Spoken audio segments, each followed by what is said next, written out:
Oke, balik lagi sama gue Denis Asalel. Hari ini video di 2021 nih guys. Video pertama di 2021 yang gue bikin, oke.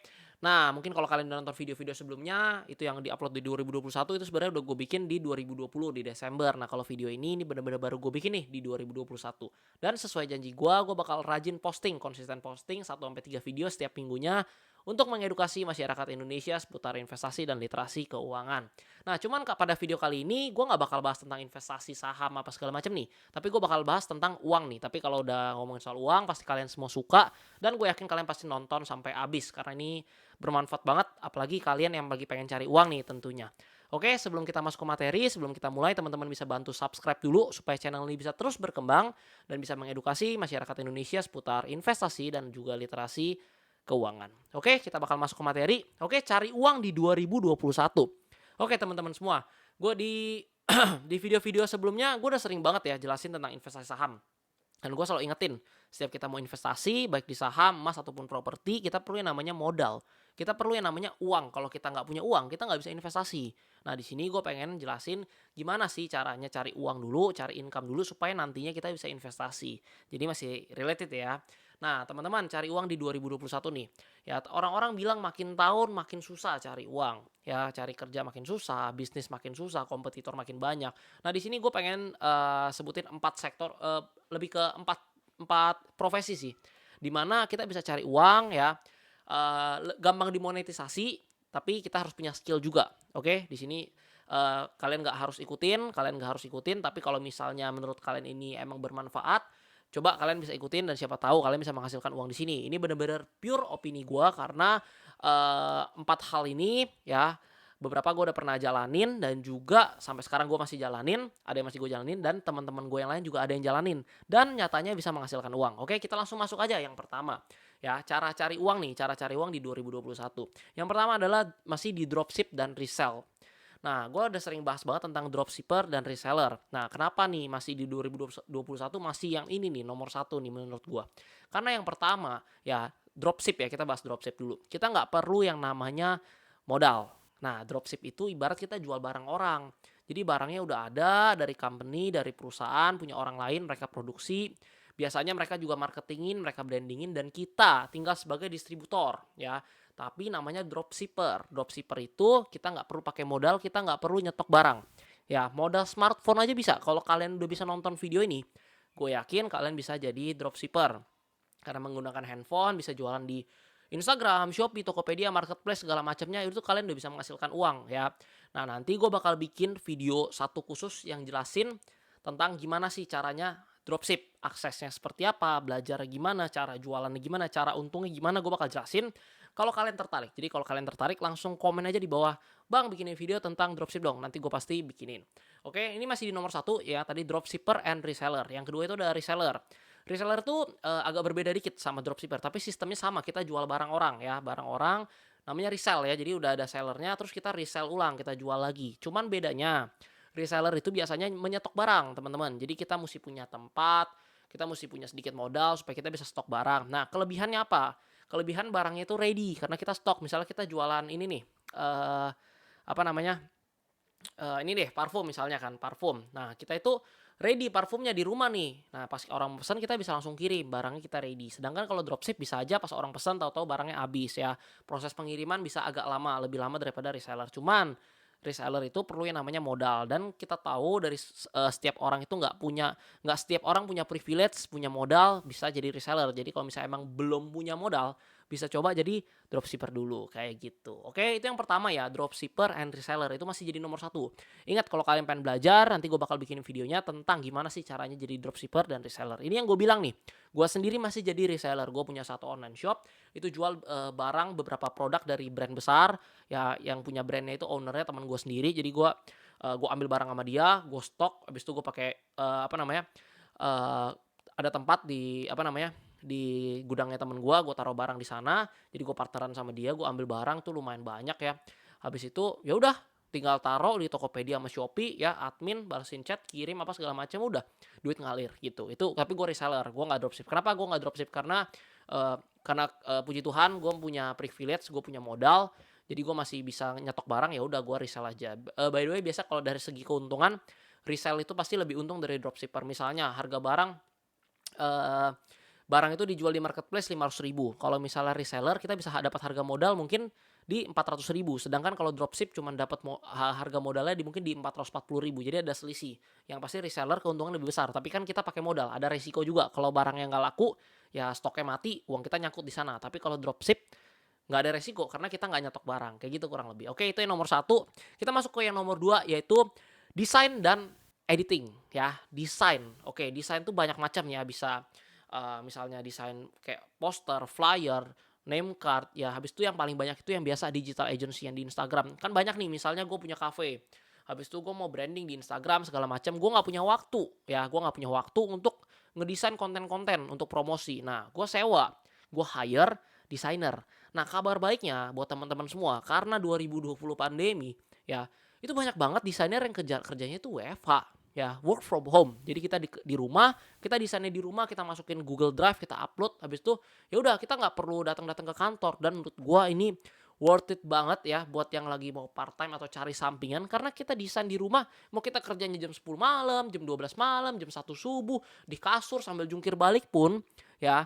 Itu yang punya cafe, yang punya Instagram, yang mau di branding itu, yang mau promosi, itu nggak pusing karena mereka itu cuma mau intinya desain mereka itu jadi dan tepat pada waktunya. Jadi lu mau kerjainnya kayak gimana pun bebas, yang penting hasilnya oke sesuai dengan permintaan dia, ya. Nah, desain ini menurut gua itu ya memang nggak semua orang bisa sih ya. Tapi kalau misalnya mau dipelajari sebenarnya bisa. Udah ada yang namanya Canva. Ya, Canva itu bisa diakses secara gratis di website. Kalian bisa coba-coba belajar. Tapi kalau misalnya emang hobi itu edit-edit ya. Habis itu bisa pakai Photoshop juga segala macamnya, dan ini menurut gua adalah ya salah satu job desk yang bisa menghasilkan uang karena biasanya ya, company-company atau F&B apapun lah ya, yang misalnya mau minta jasa desain itu dihargai lumayan mahal. Ya, misalnya untuk posting satu Instagram, 1 bulan ya, misal 24 konten itu bisa dibayar 3 sampai 5 juta loh.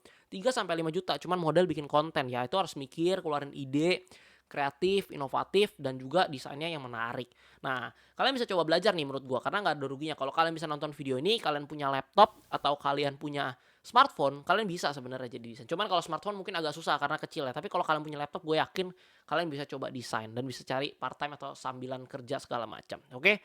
Nah, habis itu tadi yang desain kan dan editor. Kalau editor itu lebih ke kayak video misalnya ya. Jadi kalau misalnya sekarang kan banyak banget ya orang yang misal all shop ya, dia mau branding di TikTok, di Instagram, atau di YouTube, atau dimanapun ya, itu videonya mau dibikin menarik, edit-edit segala macam. Nah, kalian juga bisa kalau kalian punya skill, kalian hobi juga ya, kalian hobi edit-edit gitu, kalian bisa juga coba belajar ya. Di smartphone sendiri aplikasi udah banyak banget, di PC apalagi, di laptop apalagi ya, dan menurut gua karena pandemi ini bisa apa namanya, membuat transisi atau perubahan. Jadi kita yang tadinya dulu kerja mungkin harus ketemu orang, sekarang bisa dari Zoom meeting. Jadi semua hasil meetingnya dari Zoom meeting, nanti kalian kerjain, kalian kirim hasilnya juga via Google Drive. Jadi kalian work from home, kalian nggak perlu habis transport apapun segala macam. Jadi menurut gue ini worth it banget kalau kalian misalnya masih SMA ya, belum dapat kerjaan ya, atau masih kuliah mau sambilan dapat tambahin uang jajan. Ini boleh banget menurut gue yang tadi resell pertama, resell dan dropship. Yang kedua adalah design and editor ya. Apalagi kalau anak-anak desain ya, eh, yang emang kuliahnya desain gitu, udah punya skillnya, sayang banget kalau nggak dimanfaatin. Apalagi kalau desain kalian bagus ya, itu bukan harga 3 sampai 5 juta lagi, bisa puluhan juta bahkan gitu. Ya, habis itu yang ketiga kita masuk fotografer dan videografer. Nah, yang ketiga ini fotografer dan videografer mungkin nggak semua orang bisa ya, karena yang pertama kalian harus ngerti dulu kamera, kalian harus belajar, dan belajar itu mungkin ada beberapa yang bisa otodidak karena emang punya taste fotografinya. Tapi kalau yang nggak punya, mungkin harus les dulu atau private segala macam, itu perlu biaya. Dan nggak semua orang punya privilege untuk punya kamera ya. Jadi kalau misalnya kalian punya kamera dan kalian bisa fotografi atau video juga, bersyukurlah kalian, karena videografer dan fotografer itu eee, prospektif banget buat menurut gua. Karena di zaman di sekarang ini ya, era digital, orang-orang branding, orang-orang lakuin promotion segala macam itu kan konten kan. Konten itu nggak semuanya berdasarkan desain, tapi kadang perlu konten hidup ya. Konten hidup itu kayak misalnya foto model ya, video sinematik, B-roll, apa segala macam ya. Itu kepake. Dan kalau kalian punya privilege, kalian punya kamera, dan kalian emang suka fotografi dan juga video, kalian bisa coba jadi fotografer atau videografer. Ya menghasilkan banget menurut gua. Toh kalau misal kalian udah punya kamera, kalian nggak perlu investment apa-apa lagi, kan udah bisa pakai, kalian udah bisa menghasilkan uang. Kayak gitu. Dan biasanya rate itu nambah berdasarkan jam terbang. Mungkin sekarang eh foto kan 2 jam cuma dibayar 500.000. Tapi kalau kalian udah jago nanti bisa dibayar 3 juta, 5 juta. Bayangin kerja 2 jam dapat 3 juta, 5 juta. Dan ini fotografer ini gue sendiri juga punya teman gue, sahabat gue. Dia juga awalnya itu kayak gitu part time jadi fotografer, videografer, dibayar cuma ratusan ribu dan sekarang udah lumayan gitu. Jadi kalian bisa coba apalagi kalau kalian punya kamera dimanfaatin ya. Nah, yang keempat ya, ini yang keempat yang menurut gue ini eh apa namanya, menarik banget, bener-bener menarik banget, yaitu content creator. Mungkin kalian semua, udah sering banget lah denger yang namanya content creator. Mungkin kalau kalian nggak ngerti content creator apa, kayak gini nih contohnya, content creator adalah orang yang making content. Kalian nonton saya nih sekarang, saya termasuk content creator, walaupun sebenarnya saya bukan content creator. Saya ceritain dikit ya, sebenarnya saya bukan content creator. Kalau ditanya impian saya apa, saya pengen jadi apa, saya pengen jadi pedagang, saya pengen jadi pebisnis, bukan jadi bikin-bikin konten gini. Tapi bikin konten itu adalah bagian dari self improvement di mana setiap saya belajar dulu, saya nulis materi dulu, saya scripting, saya bikin, saya tulis poin-poin penting segala macamnya. Habis itu beberapa pengalaman saya juga udah ada, saya tulis segala macam. Habis itu saya sharing nih ke kalian kayak gini. Saya sharing, saya berbagi. Nah, itu adalah bagian dari self improvement sebenarnya. Saya juga berbagi dan ini saya suka gitu loh. Saya suka walaupun mungkin videonya nggak bagus-bagus gimana, nggak ada edit-edit segala macam, bener-bener cuma saya ngoceh gini doang ya. Tapi saya yakin mungkin bisa bermanfaat bagi beberapa kalian yang nonton video ini. Nah, itu adalah content creator teman-teman. Jadi apa yang saya punya, skill apa yang saya punya, apa yang saya tahu, saya ngebacot nih, saya ngobrol ya, saya kasih tahu kalian. Jadi kalau kalian denger dan bisa bermanfaat, ya saya juga senang gitu. Itu content creator seperti itu. Jadi dia bikin something ya. Mungkin kalau misalnya pelawak gitu ya, dia bikin konten, kalian nonton habis itu bisa ketawa. Nah, itu juga content creator ya, itu juga bagus banget.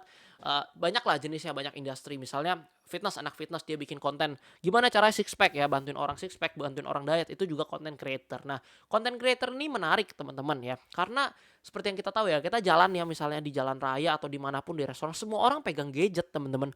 Semua orang pegang yang namanya smartphone, dari anak kecil, anak muda, dewasa sampai tua, itu pegang yang namanya smartphone, oke? Habis itu bukanya apa? Kalau nggak Instagram, YouTube, ya TikTok, cuma 3 itu, paling Twitter sama Facebook, muter-muter di situ doang ya. Nah, jadi kalau misalnya kalian bisa jadi content creator, konten kalian itu oke, bisa dinikmati sama orang lain, kalian bakal dapat yang namanya followers atau di YouTube itu subscribers. Nah, itu yang kalian bisa monetisasi menjadi uang. Caranya banyak banget ya. Mungkin gue bakal bikin satu video khusus gimana caranya cari uang pas jadi content creator. Gue bakal bikin video ini, kalau kalian tertarik, kalian komen aja di bawah. Kalau kalian tertarik gue bikin video apa, kalian komen aja di bawah. Pasti gue bikinin, dan lagi ngantri semuanya. Pokoknya gue usahain sebisa mungkin gue bikin video konsisten supaya bisa edukasi kalian semua. Nah, content creator tuh cari duitnya itu banyak banget teman-teman. Ya, monetisasi banyak banget. Yang penting kita kasih value-nya dulu. Kita kasih konten kita bermanfaat. Pas mau dijadiin uang banyak banget. Contohnya ya. Kalau di YouTube teman-teman udah tau lah ya, yang namanya AdSense ya. Gue belum aktifin sih. Gue mager juga, subscriber gue dikit, viewsnya juga dikit. Kayak nggak seberapa juga, dan gue nggak makan dari sini. Cuman kalau misalnya orang yang subscriber banyak, viewsnya banyak ya, dia nyalain AdSense, itu bisa dapat duit. Ya, itu yang pertama. Nah, mungkin kalau di Instagram, di TikTok, mungkin kalau teman-teman sering dengar yang namanya selebgram gitu ya. Mereka dapat duit dari di endorse sama brand apa segala macam ya. Habis akhirnya ada pihak-pihak yang pengen curang, pengen cepat dapat duit, mereka beli followers. Mereka beli followers supaya followersnya banyak, supaya dapat endorse, supaya mereka dapat duit. Nah, sebenarnya menurut gue itu agak cara curang sih sebenarnya. Ibarat kalian nipu ya, sebenarnya secara nggak langsung kalian nipu brand-brand yang pengen endorse, yang mengendorse kalian, padahal sebenarnya followers kalian nggak sebanyak itu. Dan gue nggak suka sih sebenarnya soalnya kayak gitu. Nah, cuman gak usah bahas, itu bukan ranah gue sebenarnya, itu urusan mereka. Cuman sebenarnya menurut gue cari uang di sosmed itu jadi content creator itu nggak cuma dari endorse ya. Contohnya gini, gue kasih value nih ya, gue kasih value tentang fitness misalnya. Gue ajarin gimana caranya diet, gimana caranya bentuk otot, gue kasih video apa segala macam, edukasi gratis tuh ya. Audiensnya kan banyak tuh, nanti misalnya udah berapa ribu followers segala macam. Habis itu ya, gue bisa jualan catering. Nah, kalau kalian nggak bisa, kalian diet, kalian nggak sempat masak, kalian bisa beli nih catering gue. Nah, karena udah banyak audiensnya, catering gue bisa aja laku. Nah, itu cara monetisasinya menjadi uang. Atau gue bisa jualan misalnya baju gym gitu, karena kan audiens gue anak-anak gym. Atau enggak misalnya gue buka apa namanya?